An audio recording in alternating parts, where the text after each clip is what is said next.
Bem-vindos a mais um evento do Grupo de Interesses de Economia do Mar.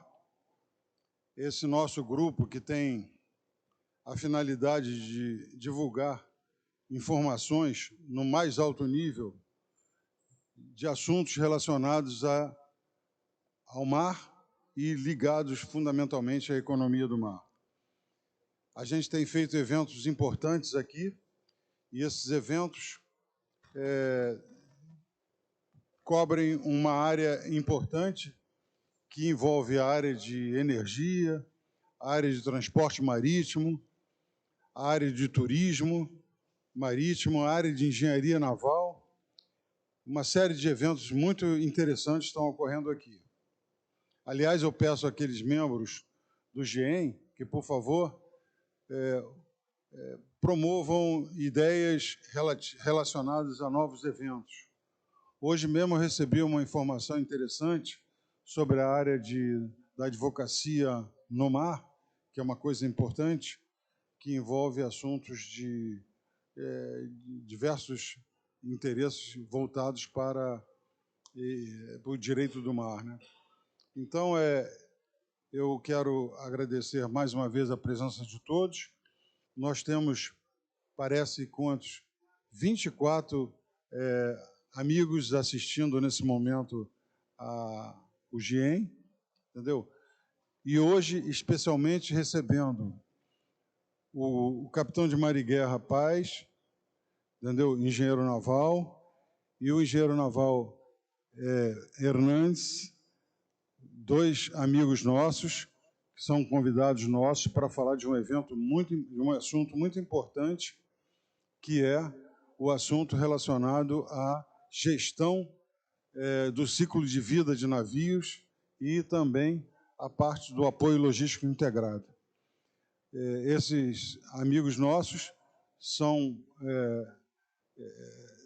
presentes do staff da empresa Genova, que opera multidisciplinarmente na área de engenharia, seja engenharia naval, seja engenharia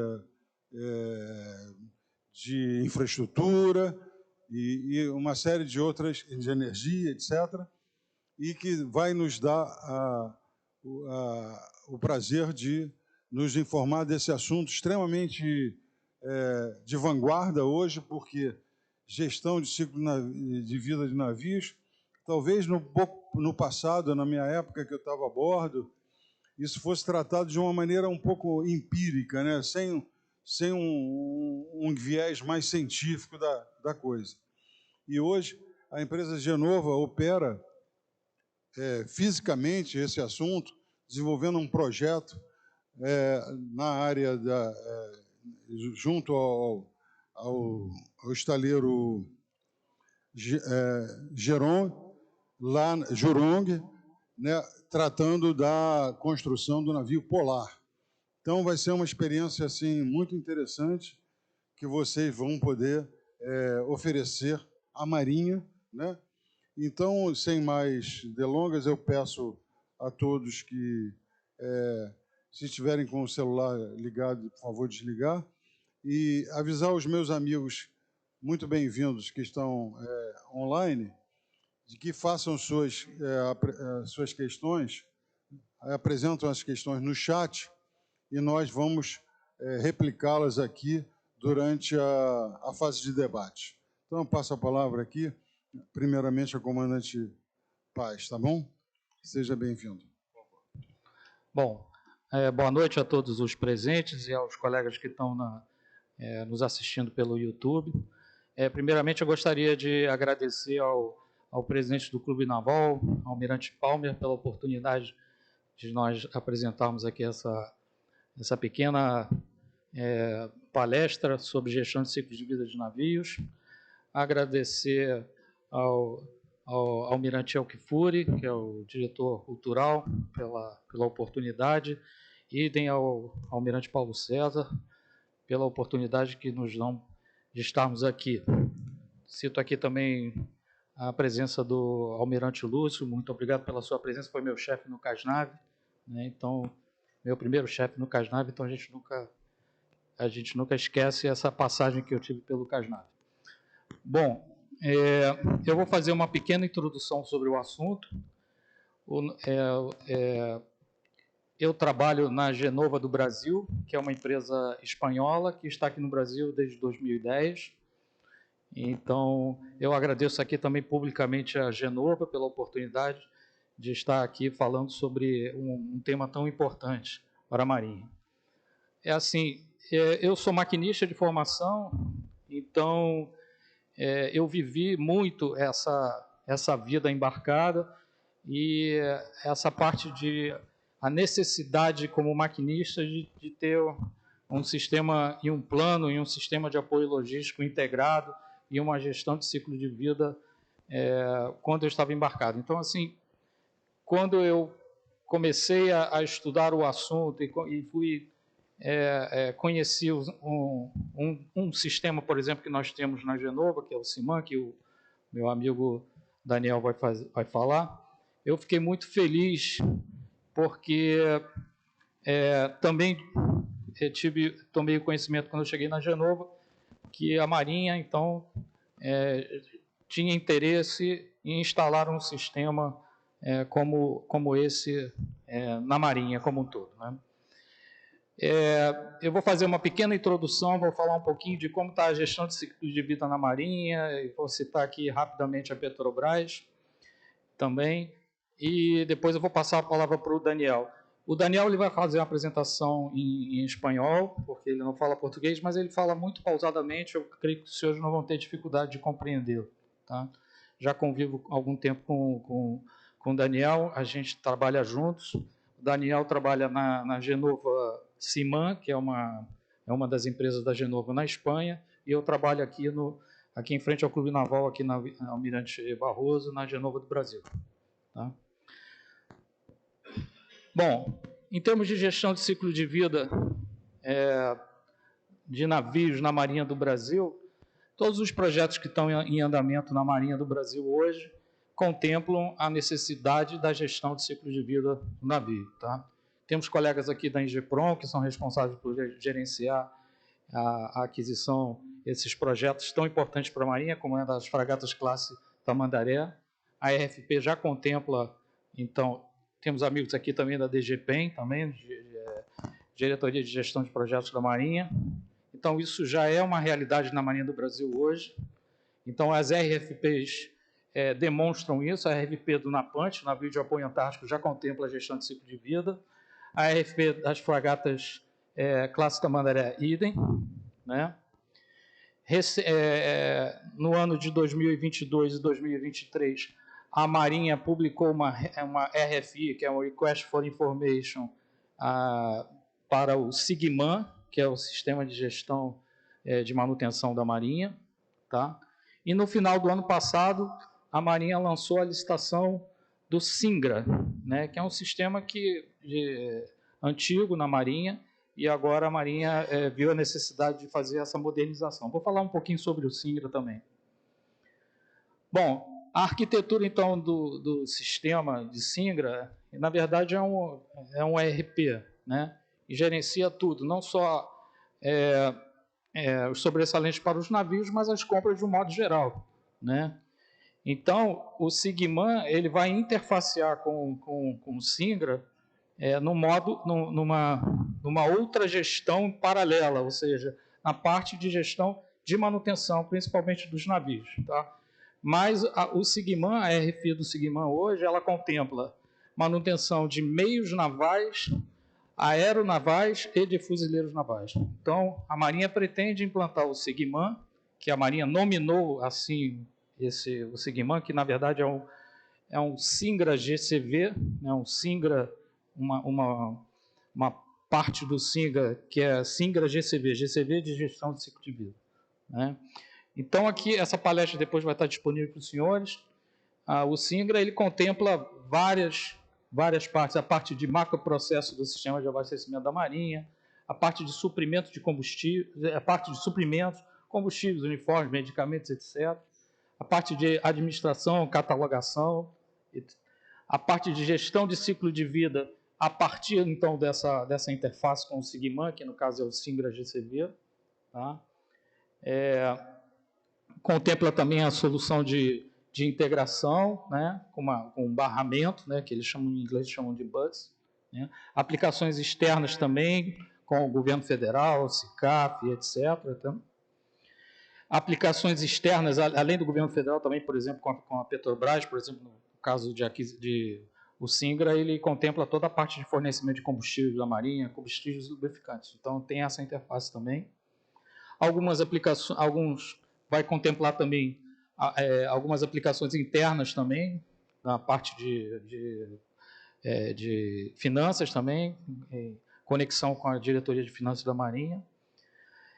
E segundo a RFI, da Diretoria de Abastecimento da Marinha, o banco de dados, isso que eu estou falando é público, isso está publicado no site da Diretoria de Abastecimento da Marinha, né? Segundo o site, a arquitetura, então, vai ser com base no banco de dados Oracle, tá? Hoje eu estava na LAAD, estava conversando com um oficial da DGPEM, pode até ser que a empresa... vamos falar um pouquinho sobre isso, né? Então, só voltando aqui, então, nós tivemos no final do ano passado a licitação do Singra, ela está em andamento, já houve não houve a homologação, já houve a definição da empresa ganhadora e agora eles estão, se eu não me engano, algumas empresas entraram com recurso, né? Então a licitação do Singra está em andamento. Aqui é só um exemplo da arquitetura. Essa arquitetura também está publicada na RFI. E eu fiz questão de marcar, naquele quadrado vermelho ali, então, o módulo de interface com o Sigman. Tá?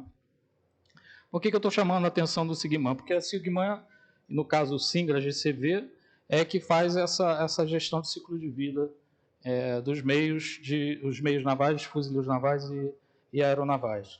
Tá? Depois o Daniel ele vai relatar aqui a experiência dele de operação, de atuação nessa área, de gestão de ciclo de vida. Ele vai falar um pouquinho sobre a experiência dele. E ele vai fazer também uma apresentação aqui de como é feita, por exemplo, a gestão de ciclos de vida de navios na Guarda Costeira espanhola. Tá? O Daniel é oriundo da Guarda... lá não é chamado Guarda Costeira, é Serviço Marítimo, é tipo uma Guarda Civil. Né? O Daniel ele trabalhou na Guarda Costeira, entre aspas, espanhola, e depois ele migrou para uma empresa que começou a trabalhar, então, com o CIMAN, que é o Sistema de Manutenção. Então, ele tem aqui uma experiência prática muito grande para passar para a gente, e ele é, digamos, o protagonista da nossa apresentação aqui. Para não me alongar muito, é só dar uma notícia também que saiu recentemente uma licitação da Petrobras, tá? Dentre outros serviços, nessa licitação, tinha um dos serviços que se pede nessa licitação, são serviços de IHM, né, que é o Inventory Hazard Materials, porque as plataformas de petróleo não têm esse controle de IHM.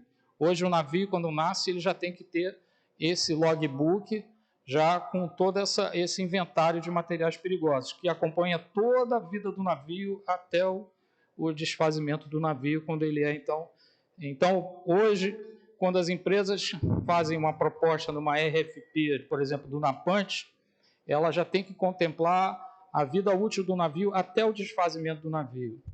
E como a revista do Clube Naval aqui, desse trimestre está falando da Estação Antártica, a Estação Antártica Brasileira e todas as novas estações científicas que são instaladas na Antártica, elas têm que ter um planejamento de desmantelamento dela, né? Ou seja, de descomissionamento da estação. Que um dos problemas hoje mais graves na Antártica é o lixo, né? Estações antigas que foram abandonadas por alguns países. Então, quando o Brasil, o ProAntar no Brasil fez a nova estação, ele teve que apresentar para os países do Tratado Antártico, então, como ia ser feito o descomissionamento da estação ao fim da vida útil dela. Né? Então, hoje, a gente vê que não é só para navio, também estações científicas. Tá? Eu gostaria de falar com nossos amigos do YouTube, aqui, os presentes aqui, que em respeito à Marinha do Brasil, em respeito à IGPROM, se surgir alguma pergunta sobre a licitação do desmantelamento do NAS São Paulo, nós não vamos tecer nenhum comentário sobre isso, em respeito à Marinha do Brasil e em respeito à IGPROM, tá?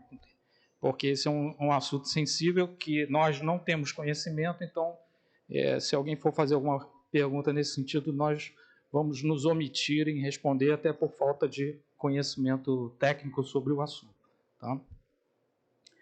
Bom, então era isso que eu tinha para falar. Eu vou passar a palavra pro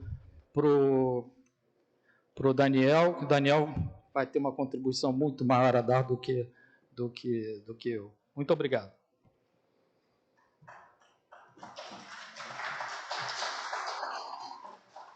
Buenas tardes. En primer lugar, agradecer al Club Naval por dar la oportunidad a Genova de hablar en esta palestra sobre la gestión del ciclo de vida de navíos y agradecer también al almirante, a José, por la introducción. Y bueno, primero presentarme. Mi nombre es Daniel Hernández.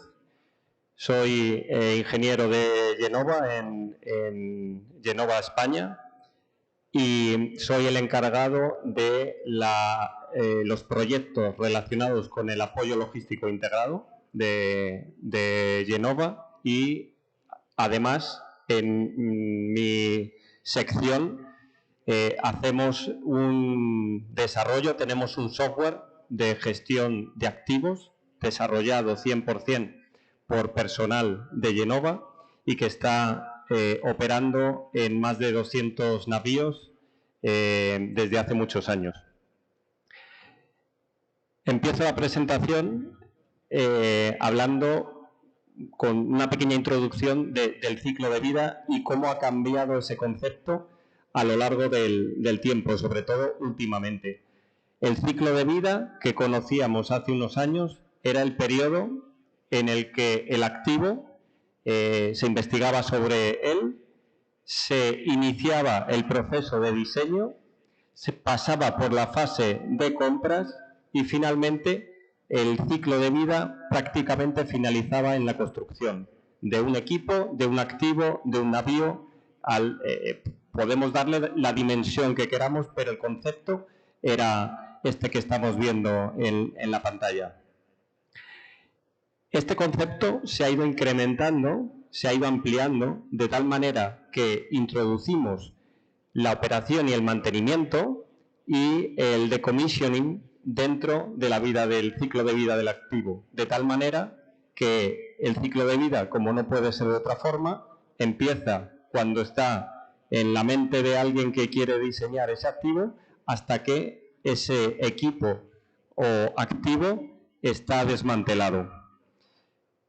Punto importante, ¿dónde introducimos el apoyo logístico integrado dentro del ciclo de vida? El apoyo logístico integrado debe estar en la fase de diseño y no después. Es un error introducir el apoyo logístico integrado en la fase de construcción.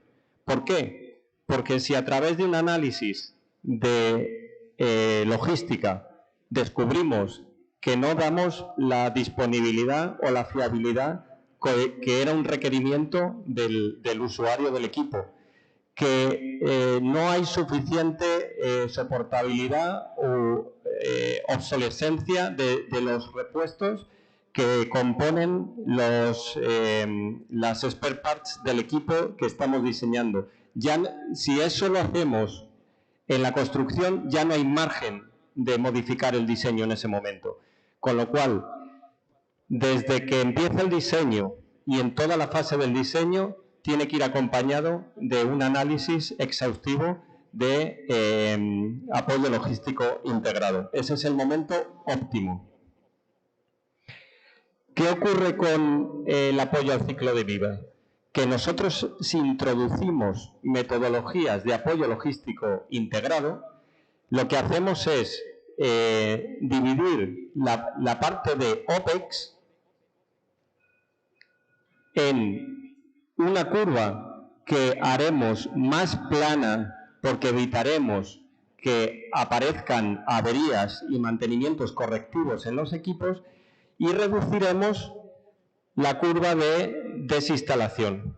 De tal manera que, gracias al apoyo logístico integrado y a las herramientas de gestión de activos, como es nuestro software Siman, lo que hacemos es ligeramente incrementar el CAPEX en la fase de diseño, pero lo que conseguimos al final es, por una parte, como decía, disminuir la curva derivada de averías, disminuir la curva de desinstalación y alargar la vida útil del activo. Con lo cual, no solo se está ahorrando dinero en la operación de OPEX, sino que también estamos alargando la vida del navío y además incrementamos la operatividad del mismo. Vamos a tener menos tiempo inoperativo ese activo. Bien, desde Genova hacemos un ciclo completo de lo que es el activo. Podemos hacer desde la primera consultoría, diseño, desarrollo, gestión de la construcción, soportado por apoyo logístico integrado, hasta la gestión de la operación del activo mediante softwares específicos de gestión. Y además estudiamos desde una triple visión el activo. Por una parte, estudiamos su fiabilidad, mantenibilidad y disponibilidad. Por otra parte, también elaboramos manuales y documentación técnica que elaboramos bajo el estándar de cada uno de nuestros clientes, S1000D, el estándar que sea utilizado por aquella armada o compañía, nosotros lo aplicamos a su documentación. Y como tercer punto de visión, dotamos de herramientas para la gestión de los activos. Como decía antes, a través de nuestro propio software, desarrollado por desarrolladores propios. Esto quiere decir que nosotros adaptamos el software a cada cliente. Le damos aquel matiz o aquella nueva funcionalidad que quiera tener. Con todo este contexto, ¿por qué es necesario los estudios de apoyo logístico integrado y apoyo al ciclo de vida? Pues porque conocemos en profundidad nuestros equipos y nuestros sistemas. No solo el equipo en sí mismo desde el punto de vista del manual del fabricante, sino desde el punto de vista logístico, desde el punto de vista de la conexión o interrelación que tiene con otros equipos dentro del sistema. Ya no estamos hablando de un equipo en concreto, sino de sus relaciones y dependencias con otros equipos de su sistema. Porque focalizamos el mantenimiento predictivo. El mantenimiento predictivo es el que realmente va a generar ese ahorro de costes y ese incremento de operatividad de nuestro sistema, porque haremos que el equipo pare para hacer un mantenimiento predictivo antes que llegue a la avería, que se convertiría ese mismo predictivo en un mantenimiento correctivo, más costoso y más duradero en el tiempo. De esta manera, como decíamos antes, aumentamos la vida útil de los activos y reducimos los costes logísticos de mantenimiento. Vamos a usar esta gráfica como si fuera el índice de la presentación, ¿no? Entonces, en este primer escalón de diseño, ¿qué es lo que tenemos que hacer? Pues aplicando metodología de apoyo logístico integrado, tendríamos que estudiar nuestro sistema. ¿Qué tipo de sistema es? ¿Cómo funciona? ¿Qué uso se le va a dar? ¿En qué entorno va a trabajar? Esto es importante. Como decía José Páez en la presentación, yo vengo de estar 15 años en una empresa del gobierno español denominada Salvamento Marítimo, es como una Coast Guard, y allí teníamos 75 navíos. Teníamos muchísimos equipos similares que estaban en muchos navíos distintos, pero en realidad el performance de cada equipo es distinto porque depende de muchas variables como la temperatura del agua en la zona donde esté operando, el jefe de máquinas que esté operando y el capitán que esté operando ese equipo, cómo se hayan ejecutado los mantenimientos en esa zona dependiendo de los talleres que haya por esa zona donde está ese navío operando. Hay una serie de variables que condicionan que un equipo similar a otro realmente no funcionen exactamente igual. Por eso tenemos que ir a la monitorización de variables, lo veremos luego. Bien, hay una serie de requisitos logísticos que en muchos casos vendrán impuestos por el usuario del barco, de tal manera que habrá un requisito de disponibilidad que quiere que se cumpla en su navío. Con lo cual, el estudio de ILS tendrá que estar de acuerdo en la fase de diseño a esos requisitos que nos ha impuesto el operador del barco. Y para ello hay que hacerlo antes de que se inicie la construcción, como decía antes. Luego tenemos que tener en cuenta qué recursos hay disponibles, qué herramientas, qué personal, qué formación, qué instalaciones, grúas, diques, almacenes, repuestos tenemos para cada uno de esos requisitos que tenemos que llevar a cabo. Bien, en primer lugar, ¿qué podemos usar? ¿Qué herramientas tenemos? Pues un modelo 3D. El modelo 3D, que es bastante clarificador, pues por ejemplo, para ver la ubicación que va a tener realmente un equipo, para ver la accesibilidad, cómo sería el desmontaje. Este modelo 3D nos sirve también para la etapa de desmantelamiento, un equipo que hay que cambiar porque ha llegado a su última fase de su ciclo de vida y hay que desmantelarlo. Cómo de complejo es retirarlo del buque porque haya otros equipos que eviten poder retirarlo. ¿Qué equipos tenemos duplicados? ¿Qué repuestos, proveedores y ubicaciones tenemos? Pero bueno, yendo más al modelo 3D, ¿qué ocurre con el modelo 3D? Hoy en día, prácticamente cualquier buque que se construye tiene un modelo 3D realizado durante la fase de la ingeniería de detalle, pero que realmente una vez que se ha finalizado la construcción del buque, ese modelo de 3D se deja de utilizar, nadie lo utiliza. La propia vida útil de ese modelo 3D es muy corta, pues la solución es integrar ese modelo 3D, este es nuestro software de gestión de mantenimiento. Esto es un vídeo ¿vale? Entonces, si integramos nuestro modelo 3D, que deja de ser útil en el momento que termina la construcción, dentro del software de gestión de mantenimiento, podemos usar ese modelo para interactuar y conocer con más detalle qué está sucediendo en cada uno de los equipos. Podemos, como vemos en la pantalla, seleccionar el equipo sobre el que queremos trabajar, ocultar todo aquello que no queramos que nos obstruye la visión, y a partir de ahí podemos, una vez seleccionado ese equipo, ver qué características tiene ese equipo. Todas las características que vengan del modelo, toda la documentación técnica que esté asociada a ese equipo en concreto, los mantenimientos preventivos de ese equipo los tendríamos siempre sin salir del entorno del modelo, y las work orders que tenga abiertas en este caso ese motor.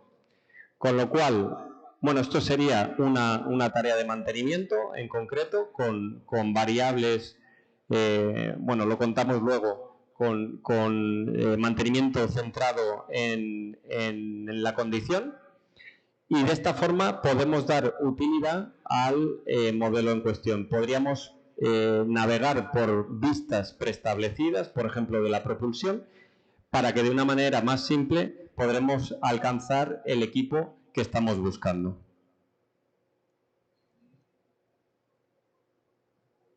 Bien, ¿qué otra ventaja tiene que el modelo 3D haya sido diseñado con criterio?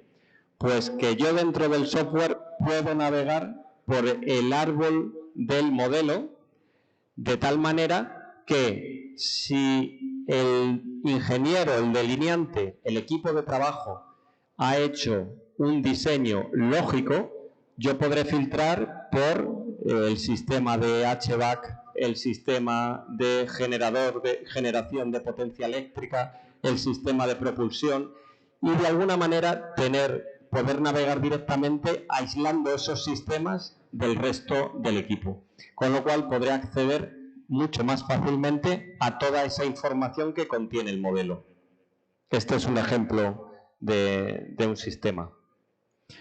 Bien, seguimos en la etapa de diseño. En la etapa de diseño, aplicando la metodología de apoyo logístico integrado, haremos un estudio de fiabilidad, mantenibilidad, disponibilidad y soportabilidad.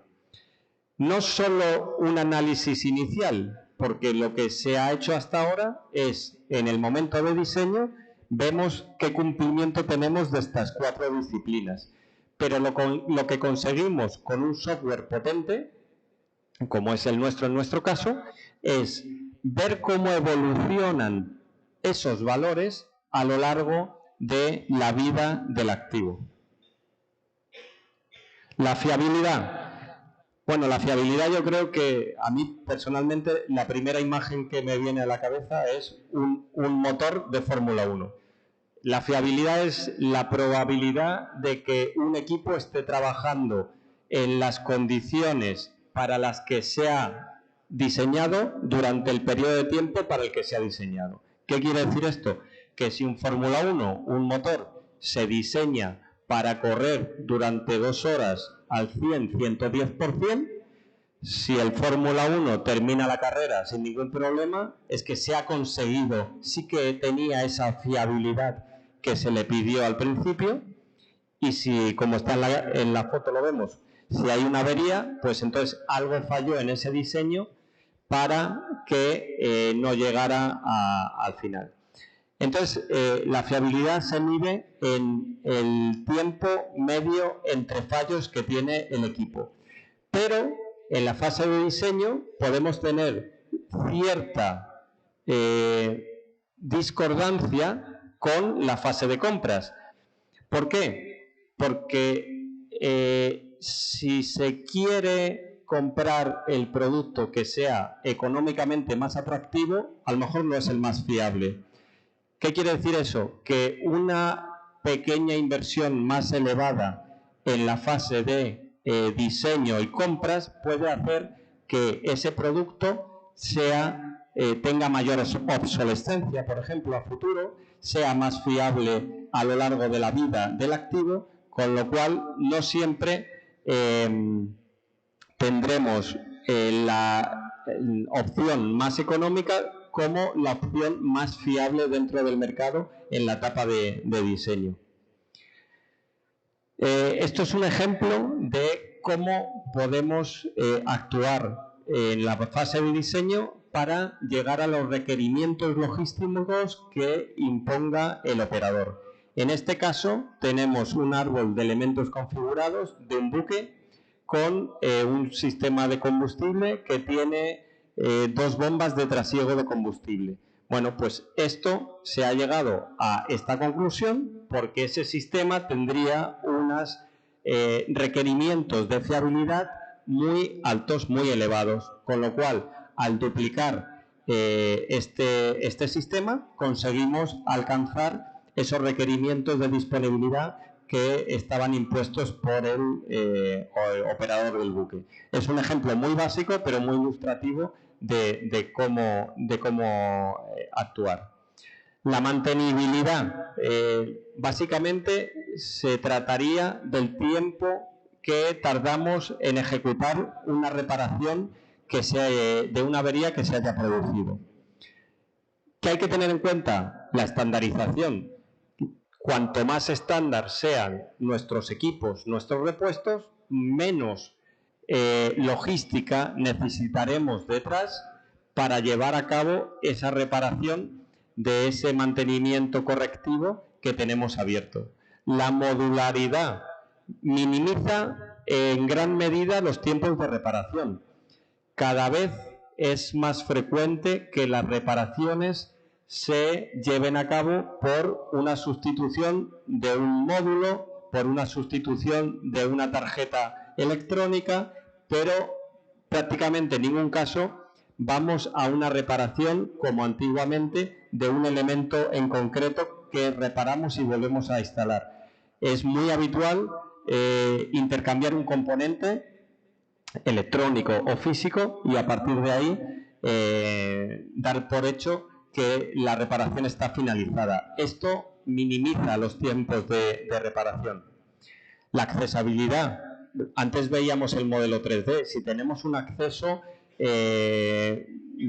con servidumbre adecuada para remoción, para reinstalación, para retirar partes de un activo, facilitará mucho la fase de mantenibilidad. Testabilidad, reducimos el mantenimiento programado y, por supuesto, la ergonomía, aumentando la eficacia del personal de mantenimiento. La soportabilidad dentro del estudio RAMS es el tiempo derivado de los retrasos logísticos, el tiempo por asistencias externas, el tiempo por documentación, el tiempo por adiestramiento, por cualquier otra razón o por tiempo de respuesta de suministro. Todo ello conforman la soportabilidad. Y con esos anteriores, con la fiabilidad, mantenibilidad y soportabilidad, es con lo que obtenemos la disponibilidad del sistema, ¿vale? La disponibilidad, que la definición es el verde del taxi. ¿Cuánto tiempo está en verde un sistema para que trabaje bajo las condiciones para las que se diseñó? Eso sería el concepto de disponibilidad y es el requisito logístico por excelencia impuesto por el operador del buque. ¿Qué disponibilidad tiene un equipo en concreto o un sistema? En torno a esto gira el resto. Cuando tenemos el análisis RAMS finalizado de un sistema, estudiamos sus modos de fallo. Los fallos típicos que va a tener un equipo en concreto, hay que determinar el origen de ese fallo, los efectos que produce y la criticidad que tiene ese fallo en concreto. De tal manera que tendremos que categorizar los fallos, la criticidad que tiene cada fallo y la probabilidad de ocurrencia que tiene, cómo de probable es de que ocurra. En función de ese análisis tendremos tareas de mantenimiento de RCM, de mantenimientos basados en la fiabilidad. De tal manera que si yo de un FMK se deriva que tengo un fallo que es bastante probable y que es muy crítico, se convertirá en un mantenimiento preventivo para evitar que eso pueda suceder. Por el contrario, si yo tengo un fallo que no es crítico y que además es poco probable que ocurra, pues irá directamente como mantenimiento correctivo. No merecerá la pena hacer un mantenimiento preventivo en nuestro plan de mantenimiento para eso que no es crítico y no tiene probabilidad de que ocurra. Bien, como decía antes, no se trata solo de hacer un análisis logístico en la fase de diseño de ciertos parámetros, sino de ver cómo evolucionan esos parámetros a lo largo del envejecimiento del activo, del ciclo de vida del activo. En nuestro software, aquí tenemos un vídeo, tenemos un módulo de apoyo logístico, de tal manera que podemos visualizar en nuestro árbol de elementos configurados, en nuestro sistema, todos los modos de fallos que tenemos de los nodos del sistema. Y de cada modo de fallo habrá una consecuencia, que es que deje el sistema operativo, inoperativo o degradado. A partir de ahí sacaríamos datos de disponibilidad y datos de fiabilidad. Esto lo haríamos porque el sistema procesa todos los mantenimientos correctivos y preventivos que ha ido almacenando. Con lo cual, los valores que teníamos antes de la fase de diseño, antes de la construcción del buque, se han convertido en valores que en el periodo que seleccionemos, como podemos ver en la imagen, van actualizándose en función de las averías y de los mantenimientos que se van registrando en el sistema. Con lo cual no solo tenemos la foto inicial, sino la evolución a lo largo del tiempo. Tendríamos tiempo medio entre fallos, tiempo de reparación de averías, tiempos de retrasos logísticos y la evolución de la disponibilidad y la operatividad del nodo y del componente en la parte inferior. Bien, una vez que hemos terminado, seguimos en la fase de diseño con nuestro estudio de RAMs, de fiabilidad, disponibilidad, mantenibilidad y soportabilidad. Hay otros estudios que hay que tener en cuenta, por ejemplo, los estudios de obsolescencia. ¿Qué hay que tener en cuenta aquí? Pues las consideraciones de diseño, si va a ser fácil o no encontrar este tipo de repuestos, si hay accesibilidad a todos los componentes. Habrá que hacer un seguimiento de la obsolescencia, si hay una mitigación o hay una degradación de los elementos a lo largo de su vida, si hay habrá que hacer una evaluación del rendimiento del sistema, cómo, en definitiva, cómo va evolucionando. Habrá que hacer una planificación de actualización del sistema. Tendremos que tener alguna previsión de componentes alternativos. Esto es importante. Si un fabricante elimina de su catálogo ese repuesto que a mí me hacía falta, necesito algo alternativo porque si no, no podré usar mi sistema. Mitigación de riesgos. Pues de alguna manera, para todo lo que sea fácil y accesible, para aquellos componentes que se prevea una tasa de fallo elevada. Todo lo que veamos que va a tener una tasa de fallo alto, que va a haber averías, pues entonces tendremos que tener en cuenta que son componentes que sean fácilmente encontrables en el mercado. Y bueno, tener en cuenta las estrategias de desmontaje. Esto es un ejemplo de mi época en la compañía, en la dirección de flota de la compañía anterior. Este era un buque remolcador de altura con un sistema de posicionamiento dinámico DP2. Era diving super vessel, hacía rescate de submarinos, tenía un complejo de buceo de saturación, campana seca y húmeda de buceo. Bueno, un barco muy preparado que es actualmente el barco español encargado de hacer los ejercicios de rescate de submarino en el caso de que se produzca un problema con un submarino en aguas españolas. Bien, este buque a los 15 años de construcción hubo que hacer por obsolescencia un retrofit del Control Pitch Propeller y del sistema de posicionamiento dinámico. ¿Por qué?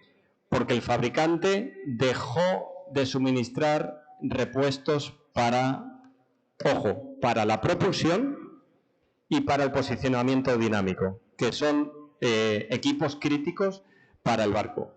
¿Qué quiere decir esto? Pues quiere decir que hubo que gastar más de 1 millón de euros en el retrofit de los equipos, más de 2 meses de inoperatividad del barco por el retrofit y, además de todo esto, no prever desde el inicio con que esto iba a suceder. Esto se debería haber sabido en la etapa de diseño del sistema, porque cuando tú estás analizando la información de la propulsión o del posicionamiento dinámico, ya tienes un input de cuánto tiempo va a tener ese proveedor sus repuestos en el mercado. O mejor dicho, cuánto de lejos está la nueva versión de ese posicionamiento dinámico o de ese control del control pitch propeller para sacar una nueva versión sabiendo que tu barco, siendo nuevo, ya está en una versión desactualizada. Todo eso hay que saberlo en la etapa de diseño. Otros estudios, pues planes de aprovisionamiento, listados de repuestos para 1 mes, para 6 meses, para 1 año. Un plan de apoyo y pruebas. ¿Qué necesito para llevar a cabo los mantenimientos? No solo el repuesto. Necesitaré herramientas certificadas. Puede ser que tengamos un mantenimiento dentro de un tanque, dentro de un espacio confinado, y no podamos entrar porque no hay preparado un sensor de atmósfera respirable a bordo. Parece una tontería, pero realmente son cosas importantes y terminan ocurriendo. Luego vemos algún ejemplo. Planes de personal, de adiestramiento. Habrá que analizar los programas de formación del personal, cuándo se hacen, en qué lugar, los esquemas, los contenidos, especificación de las herramientas de formación y documentación. En conclusión, con la metodología de apoyo logístico integrado, reducimos los costos de operación, incrementamos los tiempos de operación y alargamos la vida útil del activo, siempre durante la fase de diseño. Pasamos a la construcción. En la construcción hay cosas que hay que tener muy en cuenta. Por ejemplo, los planes de embalaje, almacenaje, manipulación y transporte. Es importante que haya una preparación para todo el transporte al proveedor o al astillero o al arsenal de todo el material que se tiene que recibir. Las precauciones que hay que tener durante la instalación, los embalajes y protecciones hasta la puesta en marcha del equipo. Y una vez que está instalado, incluso puesto en marcha, ¿cuánto tiempo va a estar el equipo hasta que se entregue el barco? Porque durante todo ese periodo hay mantenimientos que hacer. Las PMX, que lo vemos aquí, las Pre-Delivery Maintenance Tasks, son aquellas tareas de mantenimiento que hay que ejecutar en los equipos antes de que se entregue el buque. Porque hay periodos, incluso superiores a 1 año, casi 2 años, que un equipo está en un almacén o está instalado, pero que nadie está haciendo ningún mantenimiento. ¿Qué puede ocurrir? Puede ocurrir que haya un fallo de un equipo y cuando el barco se entrega y se reclama, no hay ninguna garantía que cubra ese fallo, porque no se hicieron las tareas de mantenimiento en la fase de construcción que estuviesen estipuladas. Ejemplo, esto fue una reparación de un buque que estaba gestionando, en el que en un propulsor azimutal hubo que extraer el eje vertical. Hay un archivo, ahí es. ¿Sí? Bueno, este informe es muy interesante por lo que ocurrió. Se trata de un desmontaje de un propulsor azimutal compuesto por una upper gearbox, un eje vertical y un eje horizontal con la hélice. Entonces tuvimos un fallo en esta zona y hubo que sacar este eje vertical, ¿no? La secuencia fue, primero, hacer un agujero en la cubierta. Pues esto ya da mucho que hablar, ¿no? O sea, ¿por qué cada vez que hay un problema en un propulsor azimutal tenemos que hacer un agujero en la cubierta? Pues de alguna manera, primera lección aprendida de cómo se puede mejorar el diseño, ¿no? En segundo lugar, pues se desmonta la conexión, el cardam, el embrague. Se empiezan a extraer piezas de la parte inferior, se levanta la caja de engranajes superior. Esto sería el cuerpo interior y la parte superior del eje vertical que veíamos en el esquema. Esto tiene unas dimensiones enormes, ahí cabe 1 o 2 personas dentro, de hecho. Está todo bañado en aceite, ¿vale? Se saca todo y llega el momento de, bueno, este es un elemento intermedio, llega un momento de la extracción del eje, ¿vale? El eje va saliendo, es un eje enorme.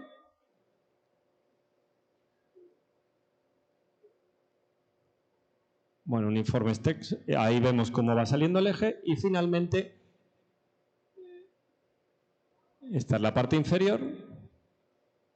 Esto es el cuerpo del propulsor sin el eje, la zona de la avería.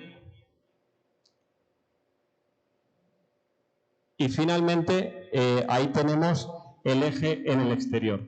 ¿Y por qué quería llegar hasta ese punto? Bien, ese eje, yo creo que hice esas fotos directamente, ese eje se dejó en unas tablas de madera encima de la cubierta y se envolvió con un plástico. Cuando llegamos a la mañana siguiente para continuar con los trabajos, estaba completamente oxidado. ¿Qué pasa? Que nadie tuvimos en cuenta cómo que había que almacenar y embalar un eje que cuesta una fortuna, y ya no es el coste, sino que se fabrica por orden, no hay disponibilidad de un eje así.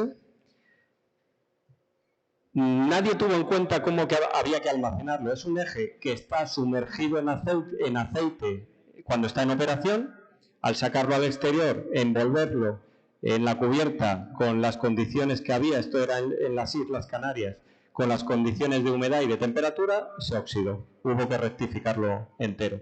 Bueno, es un ejemplo y una lección aprendida de cómo de importante es saber cómo tienes que almacenar y mantener un elemento o un equipo, ¿vale?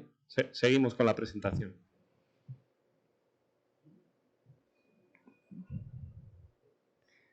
Bien, seguimos en la etapa de construcción. Importante, control de la documentación, manuales técnicos, planos, certificados, control de revisiones, digitalización, acceso a la información, planos as-built. Hay que tener un procedimiento muy organizado y un sistema donde se integre toda esa información para que no se pierdan ni las versiones, ni nosotros en algún caso recibíamos alguna embarcación y había equipos que no tenían ni un solo manual, ni técnico, ni despiece, ni nada por el estilo, ¿no? Entonces, eso hay que evitarlo. Muy importante también durante la construcción, las pruebas FAT de los equipos, las pruebas de puesta en marcha en el astillero. Todo eso va soltando una cantidad de datos inmensa, y esos datos son datos del comprador del barco. Son suyos y los necesita porque son muy valiosos, porque tú tienes qué datos de presión, de temperatura tiene el motor de tu barco cuando se hizo las pruebas de banco en la factoría del fabricante. Idem con todas las pruebas de commissioning en el astillero. Esos datos son datos valiosos que hay que guardar, ¿vale?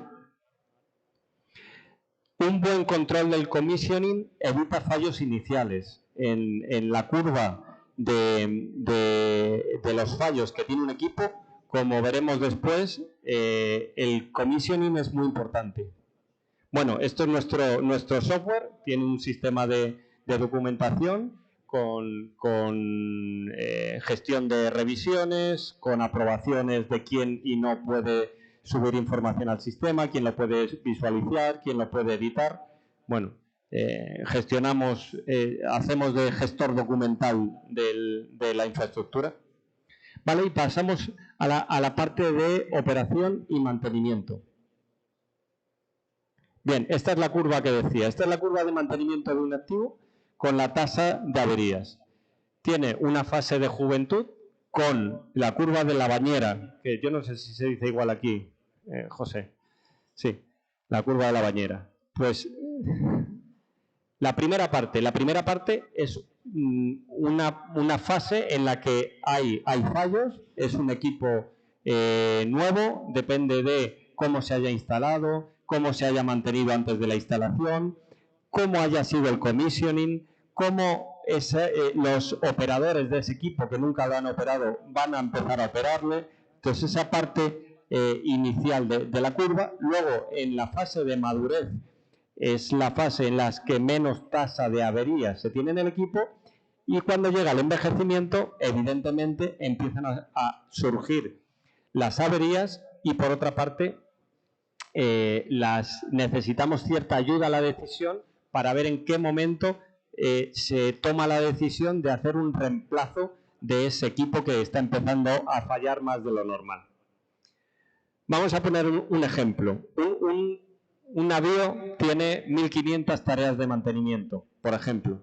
Eso quiere decir que una compañía que tenga 15 navíos tiene que manejar 22.500 tareas de mantenimiento, con sus datasheets, con sus repuestos, con sus logísticas de repuestos, con sus variables, dependiendo si son de tareas de mantenimiento por tiempo fijo, por running hours, basados en la condición. Eso es imposible manejarlo con métodos artesanales o tradicionales. Hacen falta herramientas potentes y un buen plan de mantenimiento. ¿Cómo desarrollamos el plan de mantenimiento? Por una parte, tenemos todas las tareas de mantenimiento que proceden de los manuales del fabricante. Por otra parte, lo comentábamos antes, del análisis del mantenimiento basado en la fiabilidad, obtendremos todas esas tareas que vienen de ese análisis, que eran las tareas que eran críticas y que además la frecuencia de la posibilidad de ocurrencia también era alta. Y además podemos añadir tareas de mantenimiento basado en la condición, ¿vale? Que es el mantenimiento predictivo. Con eso ya tenemos nuestro sistema y nuestro plan de mantenimiento, ¿vale? Aquí tendríamos en este caso todas las tareas de mantenimiento. No sé si es un vídeo este. ¿Puedes chequear, por favor? No. Vale, pues aquí veríamos todas las tareas de mantenimiento y tendríamos, esto se ve pequeño, las que son fijas, aquí en esta columna, las que son por tiempo de operación y las que dependen de un valor de una variable. Bien, ¿por qué digo las herramientas potentes? Esta era la flota que tenía en mi anterior compañía para la gestión del día a día de todo lo que sucedía en aguas españolas, ¿no? Entonces, había, por ejemplo, 72 motores Caterpillar 3412. ¿Qué ocurre? Pues que en muchas ocasiones, hasta que desarrollamos, hasta que implantamos una herramienta potente, igual había una avería de este motor en las Islas Canarias, se compraba un juego de inyectores y se esperaba que llegaran, ya no solo es el coste, y a lo mejor en la zona norte, en Bilbao, había un juego de inyectores del Caterpillar. Eso no puede ocurrir. Quiero decir, a día de hoy hay herramientas potentes que agilizan la logística al máximo. No puedes comprar 2 veces la misma cosa porque ya la tienes y no puedes esperar porque venga un repuesto que está comprando porque ya lo tienes, ¿no? Un ejemplo, pero muy clarificador de cómo tenemos que orientar a día de hoy y sacarle el máximo provecho a las herramientas que ya hay disponibles.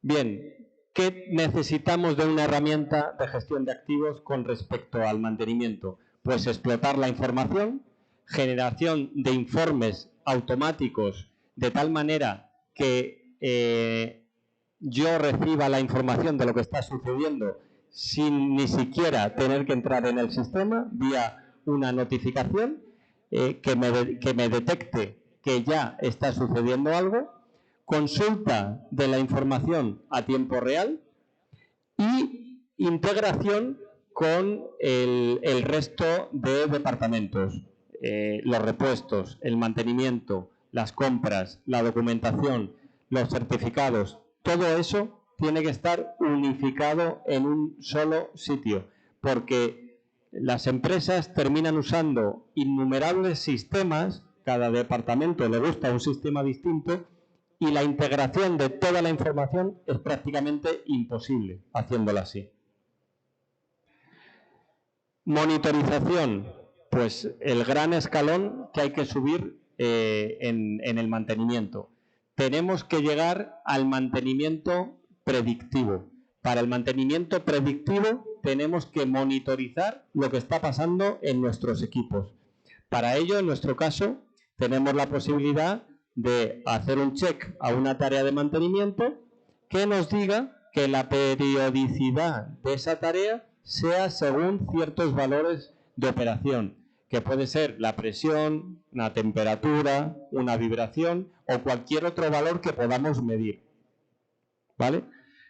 Con lo cual, este sí que es un vídeo.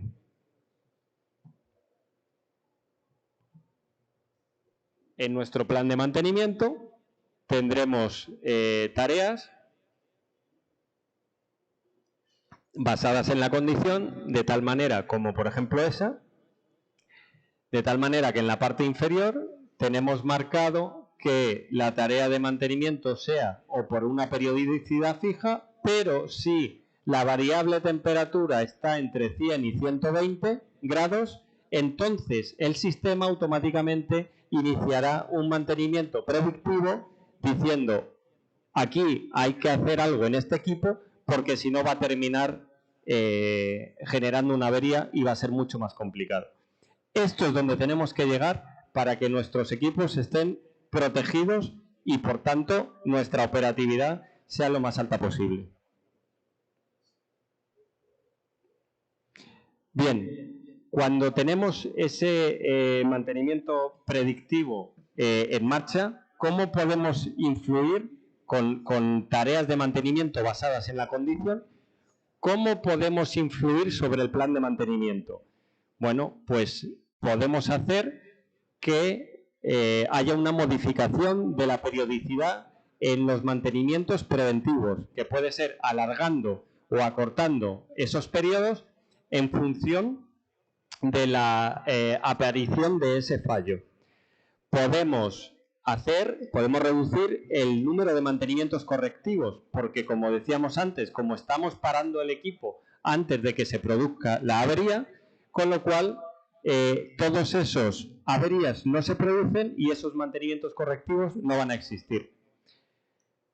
Aumentamos el número de tareas predictivas, como veíamos en el vídeo anterior, y tenemos que tratar que este proceso sea continuo y automático, que lo haga automáticamente nuestro sistema. Otra cosa importante en la fase de mantenimiento, que es el control de las compras y el aprovisionamiento. Las compras tienen que estar en el sistema integradas con nuestro sistema de mantenimiento y que haya una trazabilidad total de qué se compra, quién lo compra, dónde llega ese material y cómo se almacena. En nuestro sistema tenemos un ciclo de vida de las compras de tal manera que hay pues una serie de aprobaciones de la fase inicial de la compra, la aprobación de la compra, la recepción de ese material por parte del barco, de tal forma que hay mucha trazabilidad de toda la información que se gestiona. ¿Por qué pongo este ejemplo? Porque en un barco en concreto, que estaba dentro de la flota que yo tenía en su momento, había un stock de material almacenado en ese barco, pues superior a $500.000 de euros fácilmente. Eran sellos, válvulas, prácticamente de todo. Pero de todo de hace 20 años. Durante 20 años, o 40 que tiene este barco, se fue comprando sin control, sin saber que ese material estaba ahí, de manera descontrolada. ¿Qué ocurre? Pues que en una avería de este barco, que hubo una pérdida de aceite por la bocina, stern tube, que aquí no sé si se llama bocina también, entonces hubo que llevar el buque a hacer un dry docking para cambiar el sello de la bocina, y resulta que había sellos de bocina en el barco, nuevos, sin estrenar, pero lo que ocurría es que nadie, ni yo el primero, nos atrevimos a usar ese material que estaba allí estocado, porque no garantizaba, después de tantos años, que ese material estuviera disponible, si había garantía de que funcionara bien. Con lo cual, no solo se compró muchísimo material sin control, no solo no se sabía qué material había ahí, sino que cuando se quiso hacer uso de él, ni siquiera pudimos hacer uso porque no nos garantizaba que fuera a funcionar bien. Con lo cual hubo que recomprar ese material que se compró. Es un ejemplo simplemente para insistir en que el control de las compras y del almacenamiento, saber qué se compra y dónde está, es muy importante. Control de almacenes. En nuestro sistema, este es un vídeo, en nuestro sistema tenemos todo el material dentro de cada navío. Podemos visualizar qué tenemos en cada almacén o en cada pañol del navío. Dentro de cada ítem, por ejemplo, en ese caso ahí hay 36 ítems, 36 unidades de ese ítem. Si entramos, vemos dónde están esas 36 unidades, nos dice el pañol, la estantería y la balda en la que se encuentra. Con lo cual, desde el escritorio de las headquarters de la compañía, se puede ver hasta en qué estantería está un elemento en concreto que se esté buscando.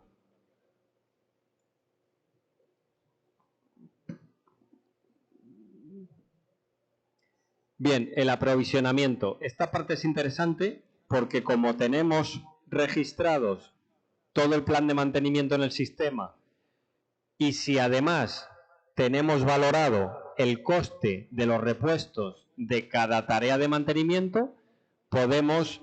¿le podemos dar al play, por favor? Podemos hacer un ejercicio muy simple, que sería saber qué necesidad tengo de aprovisionamiento para un periodo determinado. Ahí estamos eligiendo el 1 de enero del 2010 hasta el 1 de enero de 2025. Entonces, en 15 años, como el sistema sabe cuántas veces se va a producir cada uno de los mantenimientos que están, bueno, está simplificado, hay poco, era solo para un ejemplo. Ahí vemos los repuestos que se necesitan y que, bueno, si fuéramos a la derecha, qué coste tienen esos repuestos. Con lo cual, en el periodo que elijamos, 1 año, 6 meses, 5 años, 20 años, de manera automática estamos sacando qué repuestos se necesita, cuántos y qué coste va a tener. Simplemente a golpe de clic, sin que dependamos de que lo consulte otro departamento o quien sea, ¿no? Bueno, otra cosa importante, un ejemplo de una avería también de otro propulsor azimutal. Parece que solo hacemos aprovisionamiento de los repuestos más costosos, ¿no? Al final, un juego de inyectores, un turbo de un motor, una bomba de combustible, una bomba de agua salada, una pala de una hélice. Eso está bien, pero este barco quedó inoperativo durante varios días por un potenciómetro que vale menos de 10 euros. Entonces, el potenciómetro giraba, en función de la posición del giro, hacía más o menos contacto y le enviaba la posición al mando del capitán, con lo cual llega un momento que aquello no funciona, ¿no?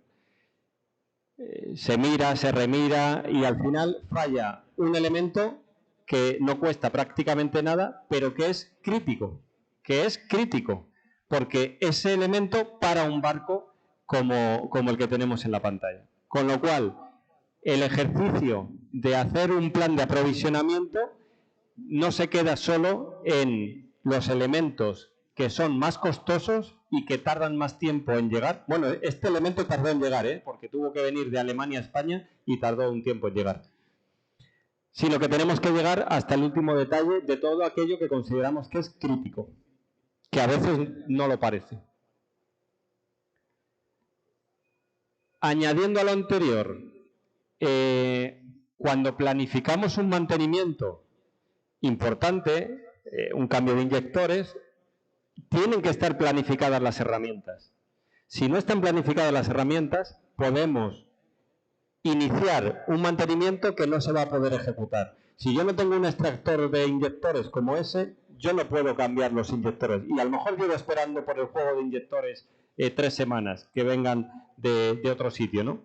Con lo cual, tenemos que vigilar bien todos los detalles. Las herramientas tienen que ser consideradas en el gestor de activos como un repuesto más. Se tiene que saber dónde está, en qué situación está y si tiene aplicado algún mantenimiento, si está ejecutado o no, como puede ser una calibración, por ejemplo, de un dinamómetro en el caso que tenga que hacer una prueba de carga de una grúa, ¿no? O sea, todo tiene que estar bien documentado. Desmantelamiento. ¿Qué tenemos que tener en cuenta? Pues, bueno, lo primero es que depende un poco de las normativas que tenga cada país. Cada país aplica una normativa para el desmantelamiento de navíos o de equipamiento y, evidentemente, si te encuentras en aguas de ese país, tienes que aplicar la normativa correspondiente. Pero en líneas generales, inventario de materiales peligrosos. Evidentemente, se tiene que tener identificado todo aquel material que sea peligroso a bordo. Pero no solo a bordo del navío como un material independiente, sino aquellos equipos cuya composición puede tener material que sea sensible. ¿Qué quiere decir eso?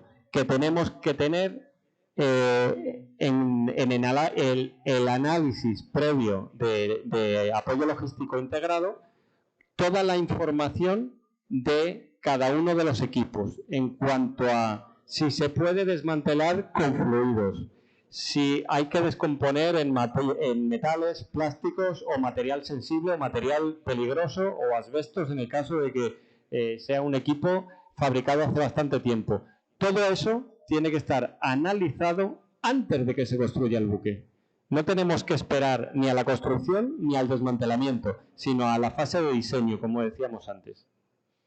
Y, por supuesto, la gestión del residuo que haya que llevar a cabo, que también dependerá de la normativa vigente en el país en el que nos encontremos. Ejemplo práctico. Otro buque en el que tuvimos un problema de desmantelamiento del crossover, que iba de babor a estribor, con 2 tomas de mar para la refrigeración. no era estructural, no era un cofferdam, era una tubería.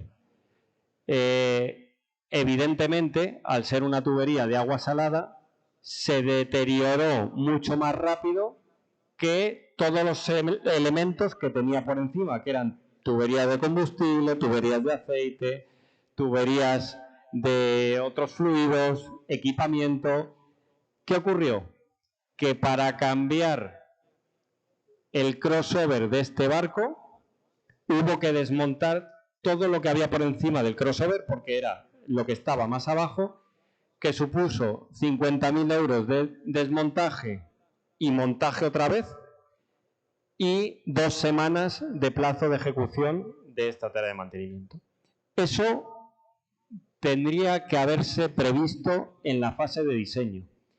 No podemos poner un crossover que sea una tubería, que no sea un cofferdam no estructural, y por encima un entramado de tuberías y de equipamiento, de tal manera que esa tubería, que va a ser la primera que va a descomponerse, no se pueda extraer del barco.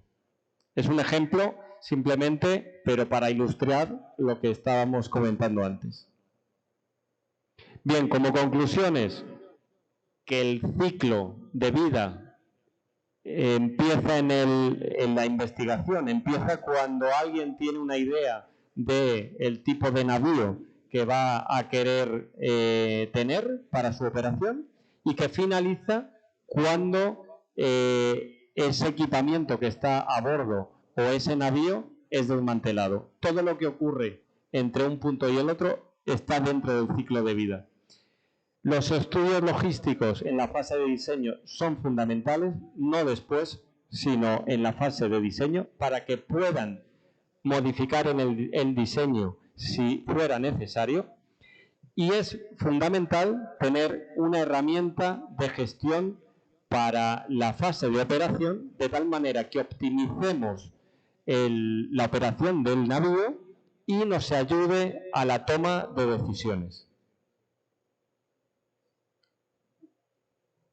Bueno, como referencias, pues nosotros hemos hecho estudios de apoyo logístico integrado para la Armada belga, para la Armada española, para la US Navy, para la Armada australiana, para la Armada de Arabia Saudí, para varios submarinos, el buque escuela de la Armada indonesia, y nuestro sistema de gestión de mantenimiento está en más de 200 navíos a día de hoy. Y esto es todo lo que os quería contar. Muchas gracias y dispuesto a cualquier pregunta que tengan. Gracias. Obrigado. Se não tem mais perguntas, eu quero agradecer a presença de todos, agradecer ao engenheiro Hernandes, ao comandante Paz, essa brilhante apresentação que certamente nos enriqueceu em termos de conhecimento. Se vocês puderem deixar disponível conosco essa apresentação, que às vezes ficava até um pouco difícil de ler por causa da distância, eu gostaria de mergulhar um pouquinho nesse conhecimento. Queira ou não, a partir de agora, a Marinha, em todos os seus requests for proposal, etc., de navios, seja até o navio polar, como é o caso que eles estão fazendo, todos eles têm, junto do projeto, a apresentação de uma gestão de ciclo de vida e apoio logístico integrado. Tá? Então, muito obrigado a todos. Eu gostaria de fazer chegar aí, né? Faço chegar aí a mão do comandante Paz, uma lembrança e um agradecimento pela apresentação, tá? E também ao engenheiro Hernandes, muito obrigado aí pela sua brilhante apresentação, tá?